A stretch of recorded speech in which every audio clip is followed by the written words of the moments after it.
अब सिंगापुर में गे सेक्स अपराध नहीं है। सिंगापुर में रविवार को गे सेक्स से बैन हटाने की घोषणा की गई है। इसके लिए समलैंगिक संबंधों को अपराध की श्रेणी में रखने वाला कानून वापस लिया जा रहा है।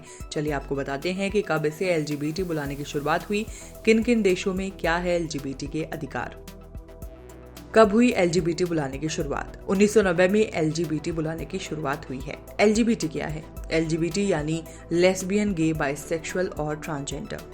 भारत में कैसी स्थिति है? भारत में 2018 में सुप्रीम कोर्ट ने गे सेक्स को अपराध मुक्त कर दिया था, लेकिन दुनिया के कई हिस्सों में समलैंगिकता गैरकानूनी माना जाता है और कहीं कहीं तो इसके लिए मौत की सजा तक का प्रावधान है। समलैंगिक संगठन की रिपोर्ट क्या कहती है?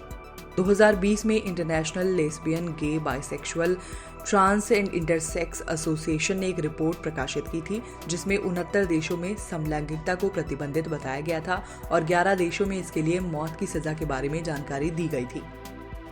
बैन कहाँ लगा है? 30 अफ्रीकी देशों में समलैंगिकता पर प्रतिबंध है। वहीं मॉरिटानिया, सोमालिया और सूडान में इसके लिए मौत की सजा दी जाती है। पूरे अफ्रीकी महाद्वीप में केवल दक्षिण अफ्रीका ऐसा देश है जहां समलैंगिक शादी की अनुमति है, जिसे 2006 में वैध करार दिया गया था। वहीं अंगोला, लेसोथो, मोजाम्बिक और सेशेल्स में समलैंगिक यौन संबंधों को अपराध से मुक्त किया गया है। मिडिल ईस्ट में स्थिति कैसी है?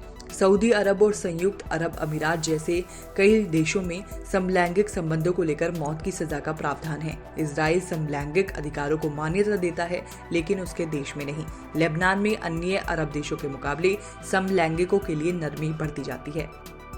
एशिया में क्या स्थिति है? एशिया का ज्यादातर हिस्सा समलैंगिकों के प्रति सहिष्णु है।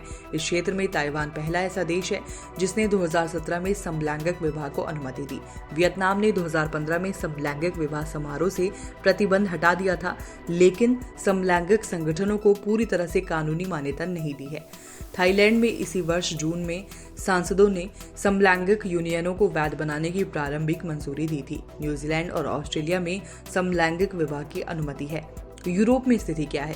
नीदरलैंड दुनिया का पहला ऐसा देश है जहां 2001 में समलैंगिक जोड़ों के विवाह को मंजूरी मिली। तब से 17 यूरोपीय देश समलैंगिक विवाह को वैध बना चुके हैं।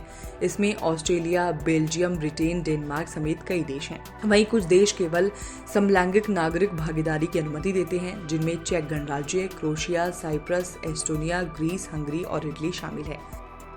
रूस में क्या स्थिति है? रूस में 1993 तक समलैंगिकता को अपराध माना जाता था और उसके बाद 1999 तक इसे मानसिक बीमारी माना गया, लेकिन अब ये वैध है। हालांकि रूस में 2013 में आया एक कानून नाबालिगों के बीच समलैंगिकता को बढ़ावा देने की सजा देता है।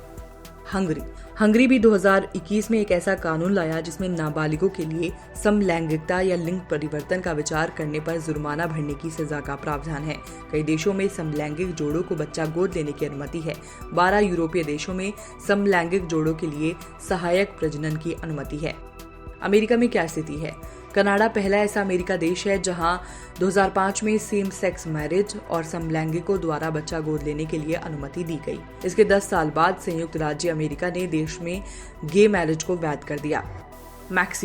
मैक्सिको की संघीय राजधानी मैक्सिको सिटी में 2007 में समलैंगिक संघों को मान्यता मिली और 2009 में समलैंगिक विवाह को वैध करार दिया गया। इसके बाद 32 राज्यों में से लगभग आधे इसका पालन करते हैं।